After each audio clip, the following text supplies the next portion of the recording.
نيها. السلام عليكم يا شباب. هنشرح باذن الله 5 تقنيات لكسر دراع البلطجي، وركز على كلمه البلطجي دي. يعني يا معلم التقنيات اللي انت تتعلمها دي بتستخدمها لا قدر الله في المواقف الصعبه، اللهم بلغت اللهم فاشهد عشان اخلي مسؤوليتي.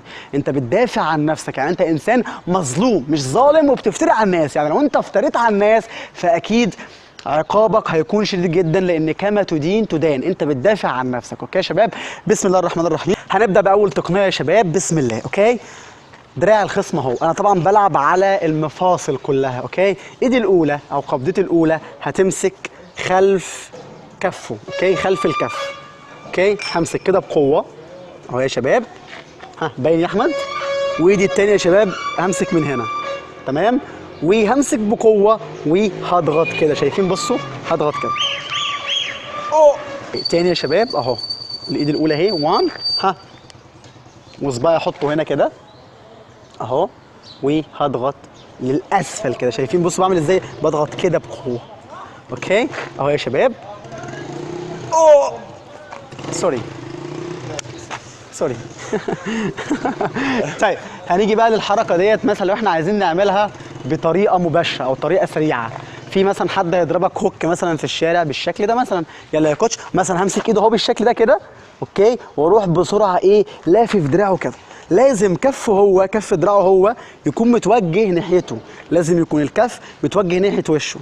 اوكي، يلا يا كوتش، كانك هتضربني مثلا بالقلم كده. يلا اهو، مسكت الدراع. ها، هلفه كده وبعدين بسرعه اهو همسك الايد واعمل الحركه ايه بتاعتي. بس سوري. يبقى كده دي اول تقنيه. كانت واضحه؟ تمام. اوكي، هنيجي بقى دلوقتي يا شباب لتاني تقنيه. لو في مثلا حد ماسكني من التيشيرت بالشكل ده، ايه اللي انا هعمله؟ اهو. اوكي، مسكني من التيشيرت. تاني تقنيه برضو لكسر الدراع. هرفع دراعي لفوق 1 وهلفه خلف دراعه هو، مسكني جامد. 2 وهلفه عليه هو كمان كده وهضغط. سوري. اوكي، يلا هتمسكني جامد اهو. 1، شفتوا بلفه ازاي اهو. 1 اهو. 2، شايفين؟ وشايفين هضغط جامد اهو. حاسس بوجع فين شديد. شايفين يا شباب اللي بيحصل في الحركه من غير ما يمسكني؟ بصوا زي ما انت بنزل كده اهو 1 وبلف على المفاصل. شايفين اللي حصل؟ المفاصل بتاعته حصل تصلب طبعا في الاوتار ومفصل العظام اهو، وبضغط جامد. اوكي، ممكن برضو الحركه ديت اخدها مثلا بقوه. لو حد عاوز مثلا برضو يديني ايه، بانش، ارجع خالص اكنك هيديني بانش اهو. بمسك الدراع واعمل الحركه بتاعتي.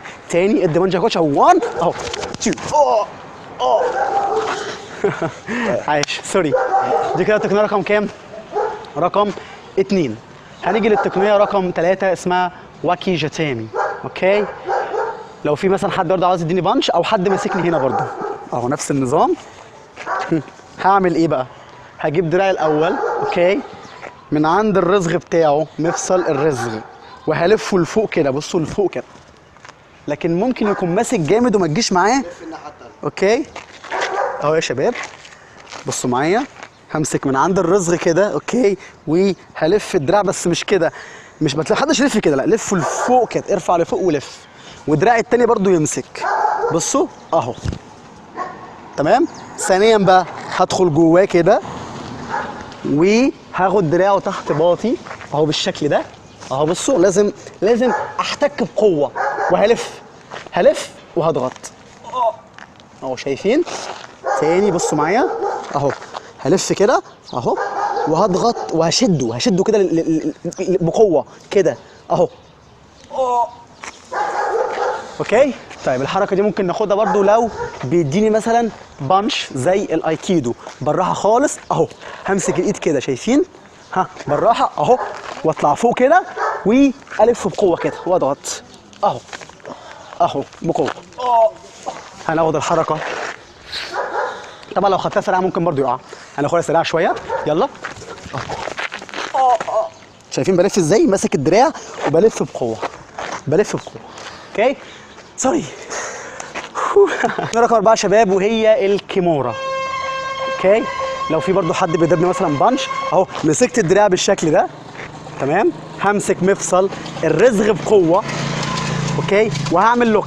ايدي التانيه شايفين هتلف كده ايه داخل ايده اهو، يعني من الخارج للداخل. وهمسك ايه بقى؟ همسك ايدي انا، عملت قفل عليه اهو. تعالى كده بص معايا، لف دراعك اهو. مسكت واحد، ها اتنين، وامسك ايدي هطلع لفوق القفل اهو، هطلع لفوق والف كده اهو. شايفين؟ هنزل بقوه كده اهو. سوري.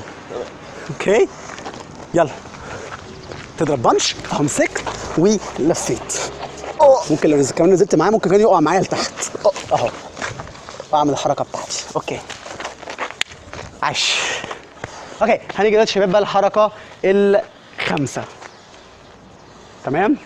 لو في مثلا حد برضو بيضربني بانش اهو، هروح ماسك الدراع كده نفس النظام، وهاجي خلفه كده. اوكي. ولازم الدراع يكون لازم الفه كده، وهضغط على كتفي بقوه بالشكل ده. شوف الحركه لوحدها خالص. ده انت عمال تقول ام سوري ام سوري اهو يا شباب. الدراع لازم يكون بالشكل ده زي ما انتم شايفين. اوكي. وعلى الكتف لازم تشد دراعه بقوه. تمام. وهضغط على كتفي كده. انا عملت طبعا تقلص للعظام وللشرايين اهو، واضغط بالشكل ده. لو انا هاخدها بسرعه بصوا هلف ازاي. اضرب بصوا هاخدها كده. شايفين هلف ازاي الدراع اهو. اضرب مثلا بانش اهو. ها يلا بانش اهو يا شباب. اجين تاني. ارجع ورا شويه. لو هناخدها مثلا بسرعه زي البانش اهو، شايفين بمسك الدراع وبلف وهنزل الحركه بتاعتي، ولازم اخلي الدراع اعمل كده. يلا اهو بالشكل ده. اوكي ماشي يا شباب. دول اهم 5 تقنيات لكسر الذراع. طبعا الحركات دي خطيره جدا، بنستخدمها وقت الخطر بس. لو في حد عاوز يضرني، حد عاوز يموتني، حد عاوز يسبب لي اكبر ضرر ممكن، الحركات دي للعلم، لكن مش نفتري على حد. دايما تكون انسان مظلوم مش ظالم، وابتعد عن المشاكل خالص. وربنا يوفقكم يا رب العالمين. السلام عليكم.